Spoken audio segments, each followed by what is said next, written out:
আমরা আস্বাদন করব প্রেমময়ী শ্রীমতী রাধারানীর শ্রী শ্রী অভিসার লীলা। যে অভিসারকে আপনার সিলেটে খুবই প্রাধান্য দিয়ে থাকেন, কিন্তু তার সঙ্গে আরো একটি কথা বলছি, শুধু অভিসার নয়, ভগবানের সর্বশ্রেষ্ঠ লীলা রাসলীলা। এই রাসটাকে আপনারা বাদ দেবেন না, কৃপা করে রাসলীলাটা করার প্রচলন করবেন। কেমন? ভগবান যত প্রকার লীলা করেছিলেন বাবা, ভগবানের তো অনন্ত লীলা, অনন্ত মহিমা। ভগবানের লীলা বুঝা বড় দায়। তথাপিও শাস্ত্রকার শাস্ত্রে কলম দিলেন ৬৪ প্রকার লীলা। এই ৬৪ প্রকার লীলার মধ্যে সর্বশ্রেষ্ঠ লীলা হচ্ছে, সর্বলীলার মুকুটমণি লীলা হলো ভগবান শ্রীকৃষ্ণের শ্রী শ্রী মহারাস লীলা। সেই রাসলীলা ব্যতীত আমরা লীলা করছি, যজ্ঞ কিন্তু সম্পন্ন হচ্ছে না। আপনাদের সিলেটে বিশেষ করে এটা হয়, কিন্তু চরণে নিবেদন, সিলেটের যারা কীর্তনী আছেন তাদের চরণে আমার নিবেদন, আপনারা এই জিনিসটা প্রচলন করবেন। ভগবানের রাসলীলাকে বাদ দিয়ে আপনারা এই লীলা করবেন না, কেমন? কিন্তু আমরা যখন সিলেটে আসি বাধ্য হই আপনাদের কথা অনুযায়ী আমাদের করতে হয়, কিন্তু চরণে নিবেদন আপনারা এটা প্রচলন করে যাবেন। তো এই যে ভগবানের রাধারানীর অভিসার লীলা আমরা আস্বাদন করব।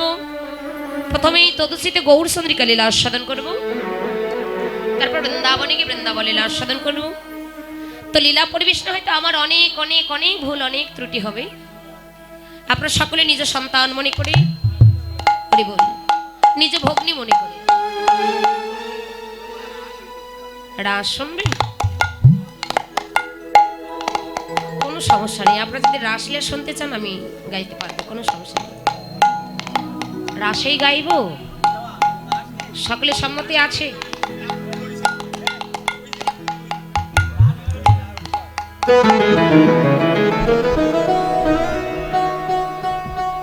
কি রাসলীলা হবে?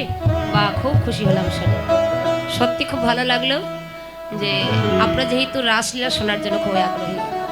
দেখবেন সত্যি খুব ভালো লাগবে যদি একটু মন প্রাণ আস্বাদন করতে পারেন, যদি একটু বোঝার চেষ্টা করেন। একটু যদি বোঝার চেষ্টা করেন তাহলে সত্যি আপনারা বলবেন যে না, যেখানে কীর্তন হোক না কেন আমরা রাসলীলাটা আস্বাদন করব। জয় রাধে, খুব ভালো লেগেছে। তো দেখুন রাসটা কাকে বলে? ভগবানের ৬৪ প্রকার লীলাকে একত্রে নির্যাস করে উৎপত্তি হলো রস। র হলো ভক্ত, দন্ত স হলো ভগবান। তাহলে রসের মাঝখানে যদি আকার দেই কি হবে দাদা? রসের মাঝখানে আকার দিলে রাস হবে। তাহলে র ভক্ত, দন্ত স হলো ভগবান, মাঝখানে যে আকারটি দিলাম এই আকারটিকে আত্মশক্তি মহামায়া মা দুর্গা, লীলাটা হলো যোগমায়া আশ্রিত লীলা। জয় রাধে। তো আত্মশক্তি মহামায়া মা দুর্গা লীলাটা হলো যোগমায়া আশ্রিত লীলা। এই যোগমায়া মহামায়া ছিলেন রাস মঞ্চের দ্বারে। জয় রাধে। তো ভগবান যে রাসলীলা করেছিলেন তার কারণ ছিল দুটি। একটি হলো মদনের অহংকার চূর্ণ, দ্বিতীয় হলো ব্রজগোপীদের মনোবাসনা পূর্ণ। ভগবান সব সইতে পারেন, কারো অহংকার সইতে পারে না। মদনের অহংকার চূর্ণ করেছিলেন, আর ব্রজগোপীদের মনোবাসনা পূর্ণ। যে ব্রজগোপীগণ বিবস্ত্র অবস্থায় যমুনার জলে জলকেলি করছিলেন, আর ঠিক সেই সময় প্রাণ গোবিন্দ কদম্ব বৃক্ষে ডালে বসে বংশী বাজন করছিলেন। হঠাৎ করে দেখতে পেল না জানি কারা যমুনার জলে জলকেলি করছেন। দেখল অন্য কেউ নয়, ব্রজ ললনাগণ, তাও আবার বিবস্ত্র অবস্থায়। তখন গোবিন্দ আমার পবনীকে আহ্বান করলেন। পবন অর্থাৎ বাতাস, বাতাসে সে সবকিছু ছুড়ে যায় বাবা। তো ব্রজগোপীদের বস্ত্রগুলো সমস্ত বস্ত্রই কদম্ব বৃক্ষে ডালে ঝুলছে, আপনারা যেগুলো মোবাইলে টিভি সিটিতে দেখেছেন। তো হঠাৎ করে এক গোপী তাকিয়ে দেখলো কি ব্যাপার, যমুনার কিনারে আমাদের বস্ত্রগুলো ছিল, কই বস্ত্রগুলো তো নেই, কোথায় গেল? একজনের নজর পড়ে গেল, দেখ ওই যে কদম্ব বৃক্ষে ডালে আমাদের বস্ত্রগুলো ঝুলছে।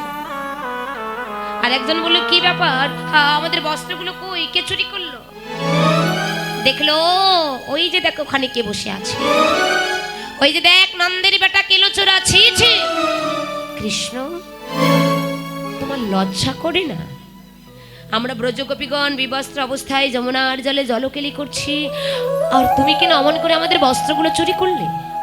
এক হাত দিয়ে লজ্জা নিবারণ করেছে, আর এক হাত উত্তোলন করে বলছে দাও কৃষ্ণ, আরে দাও। দাও, আমাদের বস্ত্রগুলো ফিরাইয়ে দাও, নইলে আমরা জগতের বুকে কলঙ্কিনী হয়ে যাব। এই জগতের বুকে আমরা আর মুখে দেখাতে পারবো না। গোবিন্দ আমার বলেন, হে ব্রজ লালনাগণ, যে হস্ত দিয়ে যে দেহের তোমরা লজ্জা নিবারণ করছো, বলো সেই দেহটা কি তোমাদের? মনে মনে ভাবছে, সত্যি দেহ তো আমাদের নয়। তখন দেহ, মন, প্রাণ, জীবন, যৌবন সবকিছু গোবিন্দের শ্রীপাদ পদ্মে আত্মনিবেদন করে দিয়ে দুহস্ত প্রসার করে বলছে, হে গোবিন্দ দাও, গোবিন্দ তুমি আমাদের বস্ত্রগুলো ফিরাইয়ে দাও।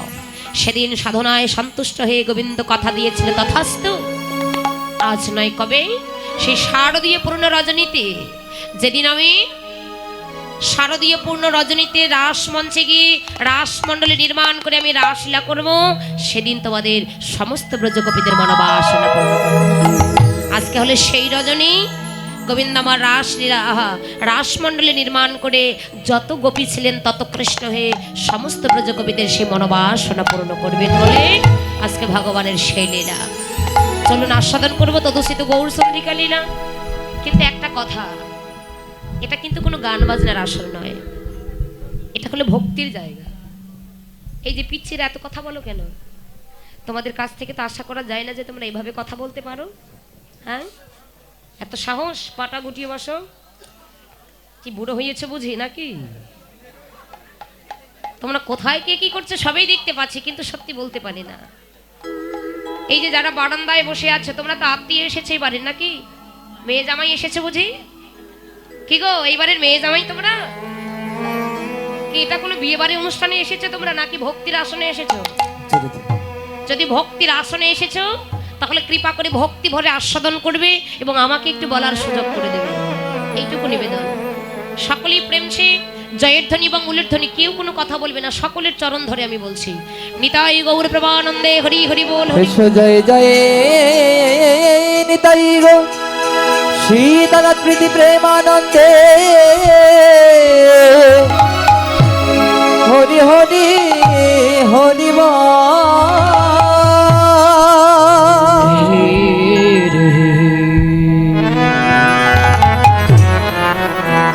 ব্যক্তি। তো এই যে রাধা গোবিন্দ মিলিত তনু গৌড় বৃন্দাবনে ভানু ছিলেন, বৃন্দাবনে আপনাদের মতো ভক্তদের নিয়ে লীলা করেছিলেন, সখাদের নিয়ে গোচারণ করেছিলেন, প্রেমময়ী শ্রীমতী রায়ধনীকে নিয়ে প্রেমাস্বাদন করেছিলেন। তথাপিও বৃন্দাবন ছেড়ে নদিয়ার মাটিতে অবতরণ করলেন কেন? ভগবান কৃষ্ণ একদিন মনে মনে চিন্তা করে বলছেন, আমি বহুদিন করিনি প্রেমধন বিতরণ, আর প্রেমধন বিনে নেয় জীবের উদ্ধার সাধন। অনেক অনেক দিন ধরে জগৎজীবীর দ্বারে প্রেমধন বিতরণ করি না, তো তিনটি যুগকে অতিক্রম করে কলিতে ভক্তের দ্বারে যেহেতু আমি অবতরণ করেছি, কলির ভক্তের দ্বারে প্রেমধন বিতরণ করে যাব। কিন্তু যে ধন গৌড়হরি বিতরণ করতে চেয়েছিলেন, সেই ধনটা ভগবানের কাছে ছিল না বাবা। আপনারা বলতে পারেন, যিনি সরৈশ্বর্যপূর্ণ ভগবান, যিনি বিশ্বব্রহ্মাণ্ডের মালিক ভগবান, সেই ভগবানের কি আবার কোনো জিনিসের অভাব হবার কথা? ভগবানের কোনোটার অভাব আছে বাবা? তার সবে রয়েছে। সরৈশ্বর্যপূর্ণ ভগবান, জ্ঞান মান যশ ঐশ্বর্য বীর্য শ্রী বৈরাগ্য, এই সরৈশ্বর্যের মাঝে কিন্তু প্রেম ভক্তির কথা উল্লেখ নেই।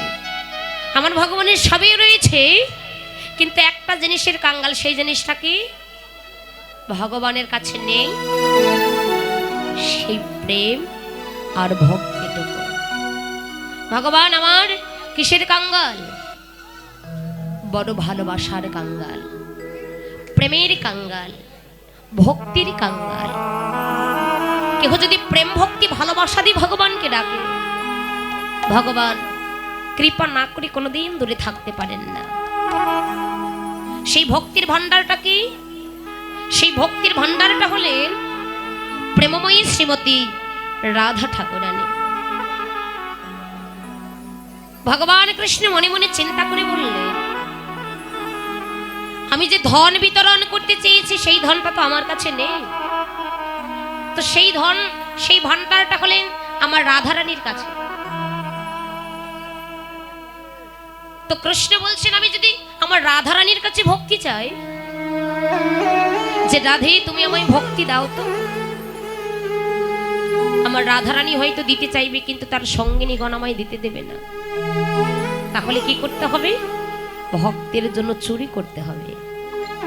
আমি যদি ভক্তের জন্য চুরি করি তাহলে আমার কোনো অপরাধ হবে না। করল চুরি বৈষ্ণব, ভক্তির ভান্ডারকে চুরি করলেন। লুকাবেন কোথায়? এই তো নদিয়া এসে শচী গর্ভ সেন্দ মাঝে ভক্তির ভান্ডারকে লুকালেন। কিন্তু ভক্তির অধীন ভগবান নিজ আচরণ করে জগতের জীবগণকে শিক্ষা দিবেন বলে শচী গর্ভ সেন্দ এবার ভেদ করেছেন। আর নদিয়ার নাগরিকগণ শচী মাতাকে ডেকে বললেন, শচী রে, তুই এত সুন্দর সুসন্তানের জননী হতে চলেছিস, তোর সামনে আমার একটি কথা বলতে কেমন কেমন লাগছে। বলে, তোর সন্তান জন্ম নেবার পর তোর ওই সন্তান কিন্তু আর বাঁচবে না। কি করতে হবে? তুই তোর বাড়িতে যে নিম গাছটা আছে, নিম গাছের তলায় আতুর ঘরটা করিস, তাহলে তিতোর ভয়ে জমদূতে সে তোর বাচ্চাকে আর নিয়ে যেতে পারবে না। শচী মাতা তাই করলেন, নিম গাছের তলায় আতুর ঘর করলেন। আতুর ঘর বোঝেন বাবা? বোঝে? বুঝতে পেরেছেন? আপনারা বুঝেছেন মা? আতুর ঘর কাকে বলে বুঝতে পেরেছেন তো? বাহ! সেই নিম গাছের তলায় আতুর ঘর করলেন। এত সুন্দর নিমাইয়ের জন্ম হলো, কিন্তু নিমাই যেন মায়ের দুগ্ধ পান করছেন না। এখানে তত্ত্বটা কি লুকিয়ে আছে? আমরা যে যাই ভগবানকে সেবা দেই না কেন, একটা কথা মনে রাখবেন, আমরা যদি অদীক্ষিত ব্যক্তি হই, অদীক্ষিত ব্যক্তির হাতে আমার ভগবান ওই সেবা কখনো গ্রহণ করে না। অদীক্ষিত ব্যক্তির হাতে ওই সেবা মূত্র এবং বৃষ্ঠা সমতুল্য। তাই অদীক্ষিত ব্যক্তির হাতে ভগবান কখনো সেবা গ্রহণ করে না। বৈষ্ণবগণ ভালো করে বিচার করে দেখলেন, শচী মাতা জীবনে নাকি কোনোদিন দীক্ষা মন্ত্র গ্রহণ করেনি। শচী মাতা যখন দীক্ষা মন্ত্র গ্রহণ করলেন, এত সুন্দর নিমাই ধীরে ধীরে মায়ের দুগ্ধ পান করে নিমাই বড় হয়ে গেল। এতটুকু বাচ্চা রাস্তার মধ্যে খেলছে। বাবা, একটা সুন্দর বাচ্চা দেখলে সকলের কোলে নিতে মন চায়। আজব তো, আমি অবাক হয়ে যাচ্ছি। দাদা, ক্যামেরাগুলো ঘুরিয়ে একটু এনাদের দিকে দিয়েন তো। আমাকে ভিডিও করতে হবে না, এনাদেরকে দিয়েন। কালকে যেন এরা নিজেকে দেখে নিজেকে যেন খুব ঘৃণার চোখে দেখে। ইচ্ছি আমি কি করেছি, আমাকে ভিডিও করতে হবে না। এই যে এনাদের আচরণগুলো একটু ভিডিও করে নেন। বললে বড় কথা বলতে হয়। আমরা তো নারী, লজ্জাই আমাদের ভূষণ। মায়েদের লজ্জা থাকা দরকার।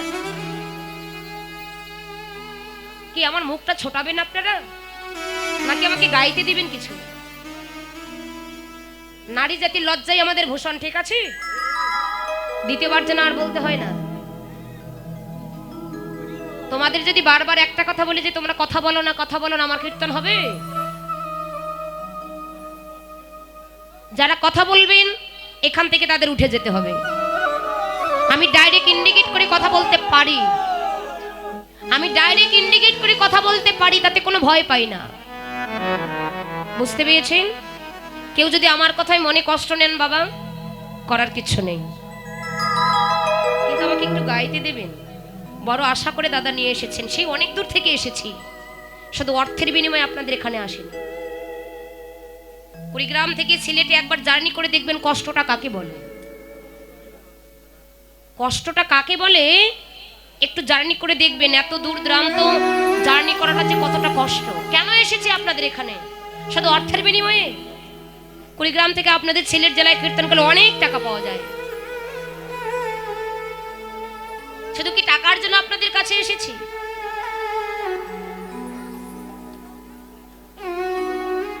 এত বকবক এত বকবক এত কথা বললে তো আর কীর্তন হয় না।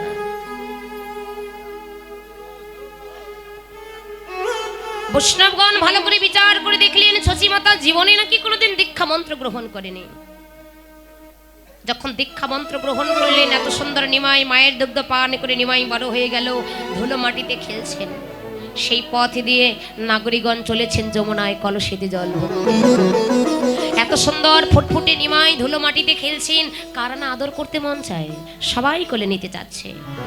সুন্দর বাচ্চা দেখলে সকলের কোলে নিতে মন চায়। আমরা যে কাকা বাবুর বাসায় আছি, ওনার একটা নাতি আছে, এত ফুটফুটে সুন্দর, যা বলে আর শেষ করা যায় না। আমার স্টাফে যারা আছে সবাই ওকে বারবার কোলে নিচ্ছে, আদর করছে। ওর জন্য সকলে একটু আশীর্বাদ করবেন। কাকা বাবুর বাড়িতে আছে এত ভালো মনের মানুষ, যার বলে শেষ করতে পারছি না। ক্ষণে ক্ষণে আমাদের চা বিস্কিট সেবা, মানে কখন কি লাগবে শুধু বারবার। কাকা বাবুর যে বৌমা আছে, একটা বৌমা পেয়েছেন তিনি, উনি বলে কি জানেন, বলে দিদি কত পরম সৌভাগ্যের ফলে আপনার দেখা পেয়েছি, জানি না আপনি আর আমাদের বাড়িতে আসবেন কি আসবেন না। একেই বলে মানুষ, এটাই হলো মানুষের মনুষ্যত্বের পরিচয়। আপনাদের কাছে এসেছি, ব্যাগ ভর্তি করে টাকা দিলেন, দুটো মিষ্টি কথা পেলাম না, এটা হলো না মা। তো দেখুন, সেই নিমাইকে যখন কোলে নিচ্ছে, শুধু কান্নাকাটি ছাড়া আর কিছুই করছে না। একটা বাচ্চাকে কোলে নেবার পর যখন কান্নাকাটি করে, আমরা কি করি? বিস্কিট দেই, লজেন্স দেই, পটেটো দেই, কিছুতেই নিমার কান্না থামছে না। নগরী আর নাগরিকগণ তাই করছেন। শশীমাতা শিক্ষা দিচ্ছেন, রান্নাশাল থেকে দৌড় দিয়ে ছুটে গিয়ে বলছেন, হে নদিয়ার নাগরিকগণ, ওরে বিস্কিট লজেন্স পটেটো দিলে আমার নিমার কান্না থামবে না। বলে কি করতে হবে? কৃপা করে তার করণে একটু হরিনাম দিয়ে দে। নাগরিকগণ বিলম্ব না করে সবাই মিলে নিমার করণে মধুর হরিনাম দিচ্ছে। হরে কৃষ্ণ হরে কৃষ্ণ কৃষ্ণ কৃষ্ণ হরে হরে হরে রাম হরে রাম রাম রাম হরে হরে।